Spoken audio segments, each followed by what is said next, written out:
Are you or someone you know looking to buy or sell a home? When you use a HomeGain Realtor to buy or sell a home, you can get $150. Visit homegain.com and click on the Promo 150 banner at the top of the page to get started. Compare HomeGain Realtors and choose your favorite. Complete your home purchase or sale transaction with a HomeGain Realtor, and HomeGain will pay you $150. Get started today by going to homegain.com.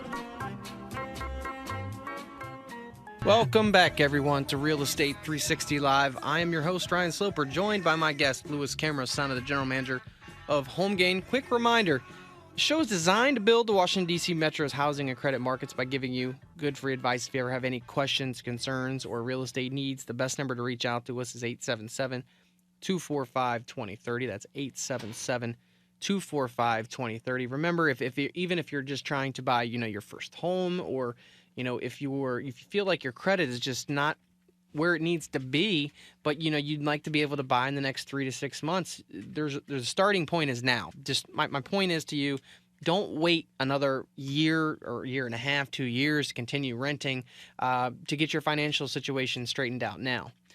Sometimes it's as simple as a 30-day fix. Sometimes it's a couple months. Sometimes it's a year. But until you reach out to a professional that you can have review your credit report, review your financial situation, analyze and set up your long-term goals for as far as what you want to do, buying a primary residence, maybe buying an investment property, whatever it may be, you just need to do that now, especially while interest rates are at historical lows.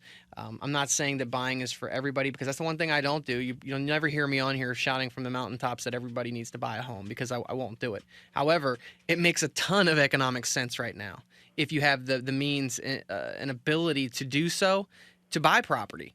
And if you have a lot of money, there's nothing wrong with buying as many as you possibly can right now. You might have some difficulty obtaining 15, 20 mortgages, but you could still easily probably get up to 5 or 6 without running into any lender guideline restrictions. 877-245-2030. That's 877-245-2030. Lewis, you had sent me an interesting article last week that was basically showing the amount of Marylanders that have actually moved from Maryland and into Virginia. They showed that they lost most of their residents between 2007 and 2010, and most of them actually moved just right across the water to Virginia. It says almost 40,000 Marylanders crossed the Potomac River for new homes in Virginia, taking $2.17 billion with them. And that's according to the IRS data that they used in the study conducted. It's interesting to me, because as states need more money, what's the first thing that they're going to do? They're going to raise taxes, right, Lewis? I mean, so this is something that might not just be Maryland down the road. It could be many other states when they're trying to make up some of the shortfall that they got going on their budgets. But you see what happens when they raise taxes, the people leave. Yeah. And droves of people it's not just a few, you know what I mean? That's quite a bit of people that just are saying, hey, we don't have to stand for that. We'll just move right across the way and won't have to pay those taxes. Geographically, there's no difference between Maryland and Virginia. No. D.C., Maryland, Virginia, pretty much, and in that little area, it's pretty much all the same. It's probably, it could be literally 5 minutes as far as moving right across the way. And I believe that Maryland's getting ready to institute another tax increase for the state's highest earners, which went into effect, I want to say it was like last Sunday. What they don't realize is the more you raise taxes, that doesn't improve the economy at all. It just tries to cover the mistakes you've made in spending too much. Absolutely. And we've seen that with a lot of businesses, where these states that are trying to increase the taxes on businesses, what are they doing? They're just up and leaving. They're going to a different state or going out of the country. So it's not helping, as far as it's definitely not helping the state's employment situation, because all those jobs are leaving.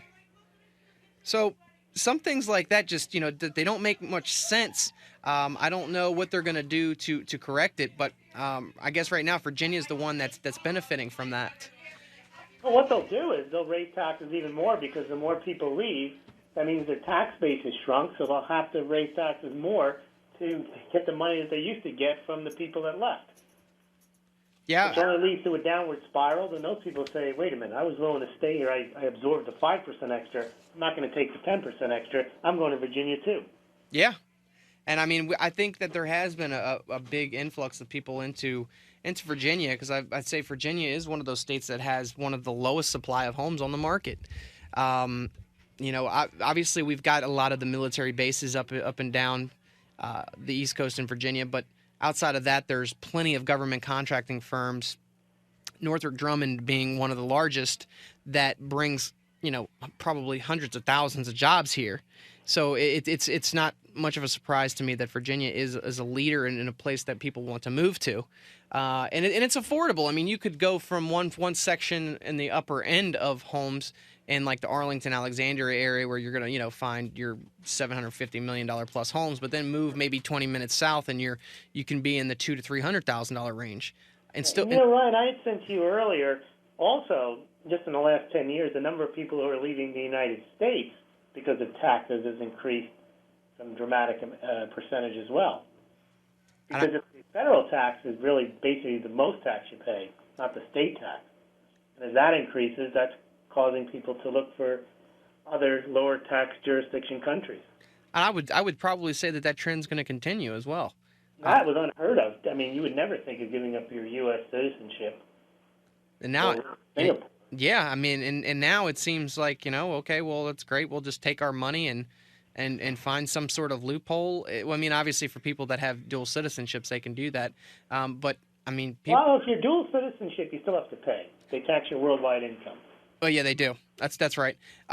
These are people just renouncing their citizenship. Just completely renouncing their citizenship. Yeah, and I've been reading a lot more of many more people that are doing the same thing.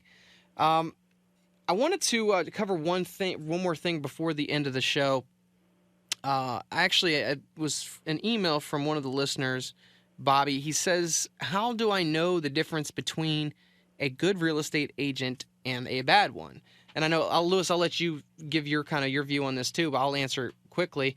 I think that, it's very important to be working with an agent that knows a specific location that you're looking to buy or sell in, meaning that that's great that somebody said they can cover the entire Northern Virginia area. It's impossible to really cover the entire Northern Virginia area and know every specific subdivision and what's going on in there. There's too many subdivisions to cover. So I think it's important to really find somebody that's really localized, hyper-localized, and knows that subdivision or area that you're trying to buy or sell in. I think that it's important and critical for them to be up to date in what's going on in the overall real estate market, what the trends are, the amount of short sales and foreclosures that are in there, and see potential appraisal problems that might be in those neighborhoods. I mean, that's one of the big things that I've seen is that agents that are not pricing the home accurately, meaning that they see one comp on the top end of the range, but then there's 5 other comps that are short sales and foreclosures, and they just think that the appraiser aren't going to throw those in. What ends up happening is the appraisal comes in low, the seller has a sour taste, and the transaction could fall apart. So long and short, I think, is just to find an agent that's really knows the market, really knows the area in which you're looking to buy or sell. Somebody that says that they cover, the entire state of Virginia, I wouldn't believe that, and I wouldn't want to work with that person either. What is your idea of a good agent versus a bad one, Lewis? Well, what HomeGain has is we have 20 best questions to ask a real estate agent before you hire one. And basically, you want to know if that real estate agent is part-time or full-time, how many homes they've sold in their neighborhood in the past couple of years, how many sellers they're representing at the moment, what aspects of the transaction they'll personally handle, are their fees negotiable, do they think they can sell your house at the price that you want, can you get a written CMA, and what is in that comparative market analysis? What's your advertising and marketing plan? How long must I list my house with you?